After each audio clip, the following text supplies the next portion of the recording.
Hello students, आज हम सीखेंगे important reactions of carbon and its compound. तो सबसे पहली रिएक्शन हम यहाँ पर लेंगे। सबसे जो पहला रिएक्शन होगा वो होगा एडिशन रिएक्शन। सबसे पहली रिएक्शन क्या होगी हमारी? Addition reactions.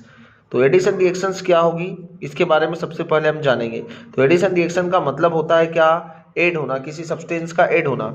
कोई भी सब्सटेंस क्या होगा? एक कंपाउंड के अंदर ऐड हो जाएगा। तो यहाँ पर हम देखेंगे क्या होगा। देखो, अनसैचुरेटेड जो कंपाउंड होगा, सॉरी, अनसैचुरेटेड कंपाउंड जो रहेगा वो चेंज होगा किसमें? सैचुरेटेड कंपाउंड में। किसमें होगा? सैचुरेटेड कंपाउंड में। ठीक है, तो अनसैचुरेटेड कंपाउंड का चेंजेस होगा यहाँ पर किसमें? Saturated compound. अनसैचुरेटेड कंपाउंड्स क्या होते हैं पता आपको? अनसैचुरेटेड कंपाउंड मतलब कार्बन और कार्बन के बीच में क्या होगा? डबल बॉन्ड, या कार्बन और कार्बन के बीच में क्या होगा? Triple bond. इन कंपाउंड्स को आप क्या बोलेंगे?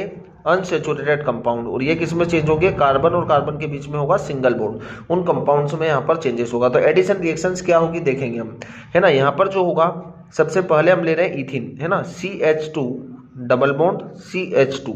ठीक है, यहाँ पर आपने क्या लिया? इथिन। इसको हम बोलते हैं इथिन।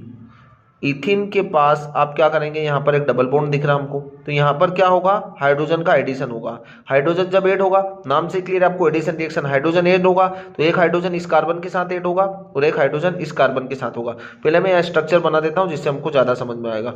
ठीक है, तो यहाँ पर मैं ले रहा हूँ कार्बन, इससे दो हाइड्रोजन ऐड है। ठीक है, इसके बीच में डबल बॉन्ड है और यहाँ पर है दो हाइड्रोजन ऐड। ठीक है, अब यहाँ पर आप ऐड कर रहे हो क्या? हाइड्रोजन का। किसकी प्रेजेंस में होगा ये? निकिल कैटालिस्ट की, है ना। यहाँ पर आप कैटालिस्ट जो ले सकते हो, निकिल भी ले सकते हैं और पैलेडियम भी ले सकते हैं। ये कैटालिस्ट होते हैं।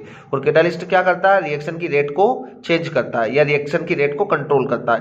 तो ये क्या करेगा? देखो, यहाँ से आपको पता है कि ये डबल बॉन्ड है। अब डबल बॉन्ड में जब एक हाइड्रोजन इस कार्बन से ऐड करेंगे तो ये बीच वाला बॉन्ड ब्रेक हो जाएगा, है ना। और एक हाइड्रोजन आपको यहाँ पर ऐड करना है। तो यहाँ पर ये क्या होगा? डबल बॉन्ड किस में चेंज हो जाएगा? सिंगल बॉन्ड में चेंज हो जाएगा। तो यहाँ पर हो जाएगा हमारे पास HCH और यहाँ पर ये चेंज हो जाएगा इथेन में। किस में चेंज हो जाएगा? इथेन में चेंज हो जाएगा। तो इथेन किस में चेंज हो चुका है? इथेन जो चेंज हुआ इथेन में चेंज हुआ, है ना। यहाँ पर भी हम लिख सकते हैं CH3 सिंगल बॉन्ड CH3। ये भी क्या हो चुका है? इथेन मॉलिक्यूल बन चुका है ना। तो ये हमारे पास स्ट्रक्चर बना ही दिया हमने। तो इथिन किस में चेंज हुआ? इथेन में चेंज हुआ। तो यहाँ पर हमारे पास क्या हो रहा है? डबल बॉन्डेड कंपाउंड मतलब अनसैचुरेटेड कंपाउंड चेंज हो रहा है सैचुरेटेड कंपाउंड में। आपने दो हाइड्रोजन एक इस कार्बन के साथ एक इस कार्बन के साथ अटैच कर दिया तो आपके पास इथेन बना। अब इसका जो यूजेज होता है एडिशन रिएक्शन का वो कहाँ पर होता है ये हम जान लेते हैं। तो जो इसका यूजेज होता है वो होता है hydrogenation of oil. Hydrogenation of oil, है ना। ऑयल के हाइड्रोजनेशन में करते हो आप। ऑयल का हाइड्रोजनेशन मतलब यहाँ पर आप क्या करेंगे? वेजिटेबल, क्या होगा यहाँ पर? Vegetable oil. वेजिटेबल ऑयल जो रहेगा उसको चेंज करेंगे आप किसमें? वेजिटेबल घी में। किस में चेंज करेंगे? वेजिटेबल घी में। तो वेजिटेबल ऑयल को वेजिटेबल घी में जब आप चेंज करते हैं, है ना। अब आपको ये पता होना चाहिए कि जो वेजिटेबल घी होता है वो हमारे लिए क्या होता है? हार्मफुल होता है। कैसा होगा ये? हार्मफुल होगा, याद रखिए आप। और ये होगा हमारे लिए यूजफुल होगा। ठीक है, ठीक है, ये लिए हमारे बॉडी के लिए हार्मफुल होता है। क्योंकि यहाँ पर देखो ये कैसा है हमारे पास? Vegetable oil. बहुत बार क्वेश्चन एग्जाम में ये भी पूछा जाता है कि वेजिटेबल ऑयल कैसा है। तो वेजिटेबल ऑयल अनसेचुरेटेड होगा क्योंकि आप यहाँ पर अनसेचुरेटेड को किस में चेंज कर रहे हो? सेचुरेटेड में चेंज कर रहे हो। तो ये हमारे पास कैसा होगा? अनसेचुरेटेड होगा। वेजिटेबल ऑयल इज अनसेचुरेटेड और ये कैसा होगा हमारे पास? सेचुरेटेड। ठीक है, तो आपको बहुत ही अच्छे तरीके से क्लियर हो चुकी होगी कि एडिशन रिएक्शन का मतलब क्या होगा? किसी कंपाउंड के अंदर किसी अदर एटम्स का क्या होना? ऐड होना।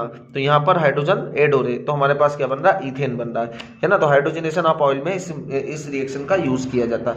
दूसरी रिएक्शन के बारे में डिस्कस करते हैं हम, वो है हमारे पास कंबशन रिएक्शन, है ना। कंबशन रिएक्शन क्या होगी?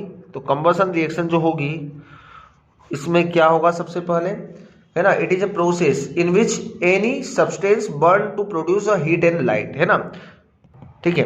तो it is a process in which any substance burn to produce heat and light, मतलब हम किसी भी चीज को बर्न करेंगे तो वो क्या प्रोड्यूस करेगा, जिसमें कार्बन डाइऑक्साइड प्रोड्यूस करेगा और हीट और लाइट प्रोड्यूस करेगा।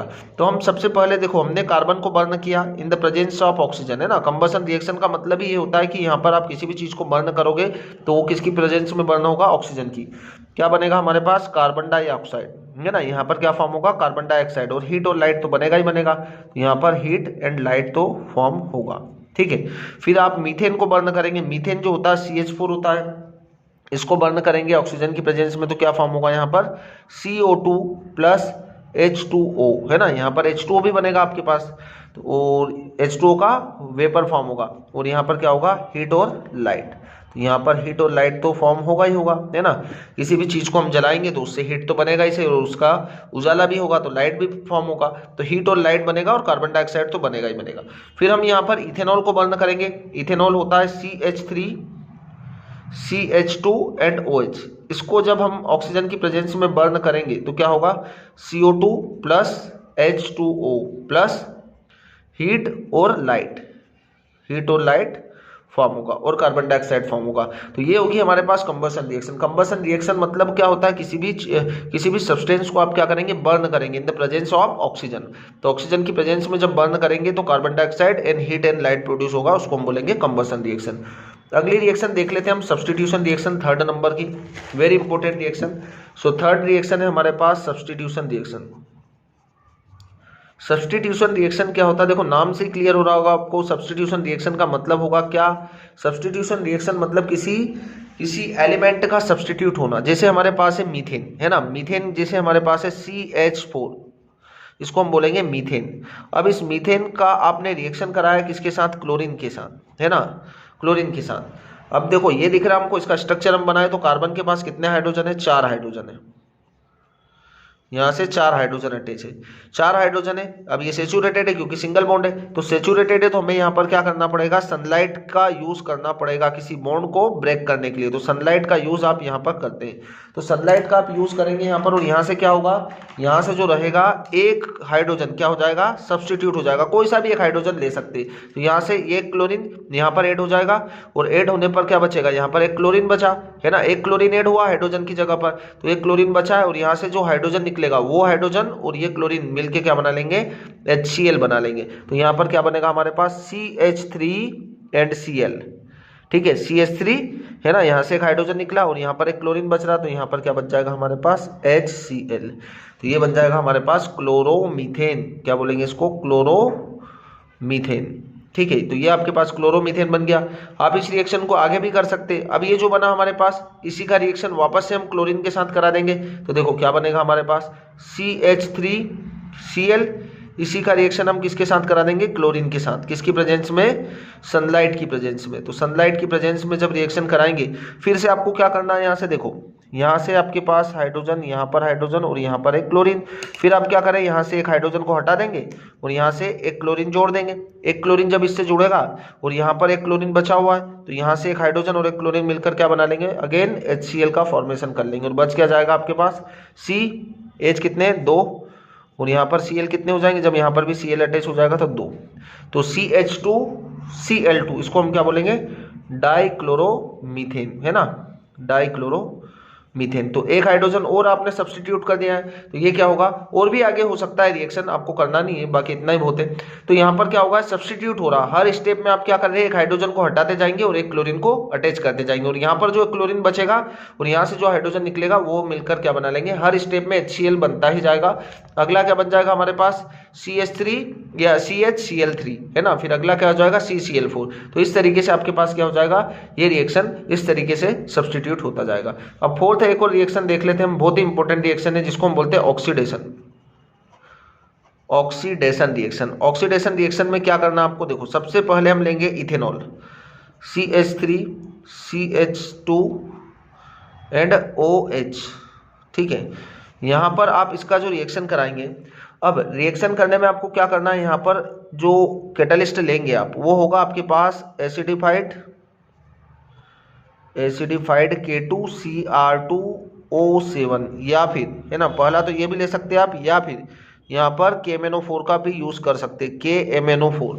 KMnO4 का यूज भी यहाँ पर आप कर सकते हैं। ये दोनों ही कैटालिस्ट है और दोनों ही क्या है, ऑक्सीडाइजिंग एजेंट है। ये क्या है, ऑक्सीडाइजिंग एजेंट है। और ऑक्सीडाइजिंग एजेंट इसका क्या कर देंगे, ऑक्सीडेशन कर देंगे। और ऑक्सीडेशन कर देंगे तो आपको क्या करना है, सिर्फ यहाँ पर क्या करना है, देखो CH3C, यहाँ से 2 हाइड्रोजन निकाल देंगे आप और यहाँ पर एक ऑक्सीजन जोड़ देंगे।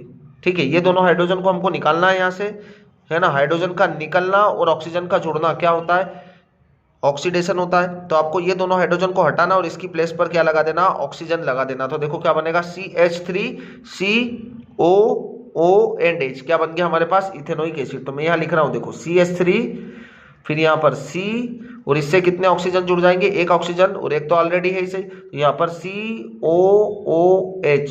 ठीक है, और यहाँ से क्या निकल चुका, हाइड्रोजन निकल चुका है। ठीक है, यहाँ से हाइड्रोजन निकल गए और यहाँ इसका क्या नाम होगा, इथेनोइक एसिड, इथेनोइक एसिड।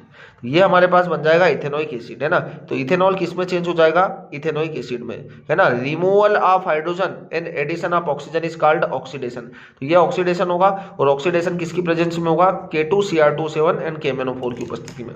तो इन दोनों की प्रेजेंस में क्या होगा, इसका ऑक्सीडेशन होगा और इस तरीके से आपके पास प्रोडक्ट बन जाएगा। तो बहुत ही इंपॉर्टेंट रिएक्शंस थी ये carbon and its compound chapter number 4 की। तो पहली रिएक्शन हम देख ही चुके हैं, कौन सा रिएक्शन था हमारे पास, पहली reaction addition reaction, second reaction combustion reaction, third reaction हमारे पास सब्स्टिट्यूशन रिएक्शन होगी और फोर्थ रिएक्शन ऑक्सीडेशन रिएक्शन है। तो बहुत ही वेरी वेरी इंपॉर्टेंट रिएक्शन है, इनको आप अच्छे से करें। Thank you.